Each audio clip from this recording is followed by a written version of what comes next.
Bihar post വിവാദത്തിൽ KPCC social media ചുമതല ഒഴിഞ്ഞ വി.ടി. ബൽറാം. നടപടി ബീഹാറിനോട് ഉപമിച്ച പോസ്റ്റ് കോൺഗ്രസ് നേതൃത്വത്തെ വെട്ടിലാക്കിയതിനെ തുടർന്ന് പോസ്റ്റിനെതിരെ രംഗത്ത് വന്നവരിൽ RJD ഉൾപ്പെടെയുള്ള ഇന്ത്യ മുന്നണി ഘടകകക്ഷികളും. സംഭവിച്ചത് ജാഗ്രത കുറവെന്ന കെപിസിസി അധ്യക്ഷൻ.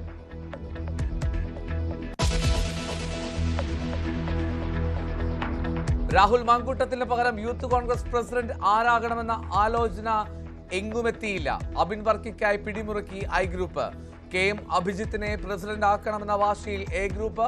കോൺഗ്രസ് നേതാക്കളുമായി യൂത്ത് കോൺഗ്രസ് ദേശീയ ജനറൽ സെക്രട്ടറിയുടെ കൂടിക്കാഴ്ചയും വിഫലം.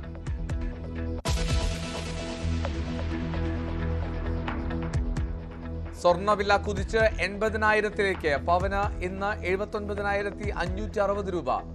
പവന് ഇന്ന് മാത്രം കൂടിയത് 640 രൂപ. വില 1 ലക്ഷത്തിലേക്ക് എത്തുമെന്ന് ഭീമ ചെയർമാൻ ഡോക്ടർ ഗോവിന്ദൻ.